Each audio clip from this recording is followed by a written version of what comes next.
Hello everyone, the Grundy Railfan here, and I've got a brief little announcement to share with you all. The model railroading related videos, which are running sessions, will be edited in the style of the Railfan videos, but the only difference is it's just not being of the real thing, it's just of the models. I model a Joe scale, I've got a big layout, and due to my physical handicap, it requires me to climb up and down a set of stairs to get to the layout, which is essentially in my basement. So I have to have a convoluted way to get to it, and I hope that explains briefly why the model train videos, as I'm calling them, is taking a while. But I do have them, and I have not forgotten about them. I promise. They are coming. Just with my disability, please just try your best to bear with me. Okay. Another thing. And it is about this video. Tweetsie Railroad's opening day, 2025. And it is some bad news, and bad news if you're not a fan of six chimes. Okay. First bad news is their beloved steam locomotive number 12 Tweetsie, which is former East Tennessee and Western North Carolina Railroad narrow gauge 460 10-wheeler, is going to miss the entire 2025 season. From my understanding, when I attended opening day of Tweetsie, they are going to have Heritage Weekend just with their other engine, which is former White Pass and Yukon Route Railroad narrow gauge 282 Mikado, number 190. And so, yeah, that's a bummer. A real bummer that both engines is not going to be present for Heritage Weekend this year like it was last year in 2024. Okay, now the bad news, if you just don't like deep steam whistles, essentially, six chimes. Okay. Solely for opening day, strangely, apparently one of the 190's usual three chimes, which is either a Crosby 6-inch three chime or a Lukenheimer 6-inch three chime, was for some reason allegedly, and I say this part allegedly, not available. And they had this Rizzoli Locomotive Works Nathan 6 chime laying around, and the shop just put it on 190 for opening day and see how it done. The whistle is very quiet for a 6 chime. Now I should know, I railfanned the Great Smoky Mountains Railroad located in Bryson City, North Carolina, and their shops built not one, but two 6 chimes. They built their own replica Nathan 6 chime and their own replica Southern Railway 6 chime, and both of which have been put on their beloved steam engine, S160 class 280 consolidation number 1702. And they're so loud they will blow your eardrums out if you're right next to the engine, and the whistle is sounding off at full blast. And it's a necessary evil for me because I do have this bias. I am a fan of the 6 chimes. More so the 2024 Southern Railway 6 chimes that GSMR built and put on 1702. And the one before that for 2023. And now I'm a fan of the Rizzoli Locomotive Works replica Nathan 6 that 190 wore, strangely only on opening day, because Sunday, the other day of opening weekend, its Crosby 6-inch 3 chime was back on the engine. And yeah, so I didn't go Sunday, obviously. So I hope you don't mind the 190 using what the likes of Stephen Sane even describes as an out-of-character 6 chime. That it's a good whistle. It's very quiet. And in me, because I have been going up or a patron of Tweetsie Railroad for 20 years now, And hot dog. It is quite the welcome change from. I said that wrong. It is quite the welcomed change compared to just 3 chimes every time I go there and every time 190 is fired up. No joke. There was maybe 1 year, there were a couple of years it wore ex-Denver and Rio Grande Western engine number 471, a K28 282 Mikado. That was a whistle, or a 472s, either one. That's a DNR GW5 chime. It's a good whistle. Just really needs some more work done to it, in my opinion. And 1 year, and I think it was either in 2009 or 2008, it wore a Powell 3 chime, and that was interesting. Also, 2004 Ghost Train, it wore a replica Southern Railway bootleg whistle, which is a 1 chime, or often called a hooter. I'm sharing all the new information, by the way, with all this stuff. So forgive me, I have rambled now for 6 minutes, getting ready to be 6 minutes and 30 seconds. Forgive all that. This video is, I need to wrap this up by saying this video is also my 200 subscriber special. So thank you so much for subscribing and clicking the bell to turn on all post and upload notifications. It means the world to me. And without further ado, at 7 minutes now, let's get into the video.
stop. And the train cars have finished rolling backwards.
once again, please remain seated until the train has come to a safe and complete stop.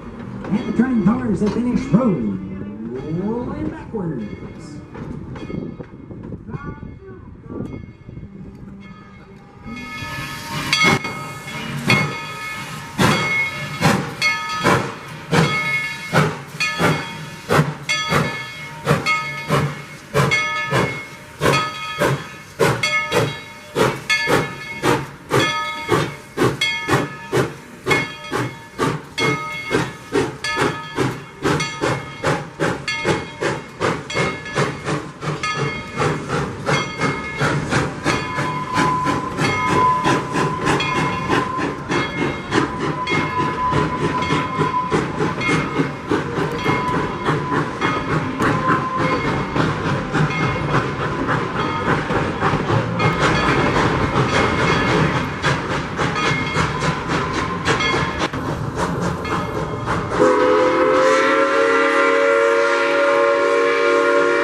rolling backwards.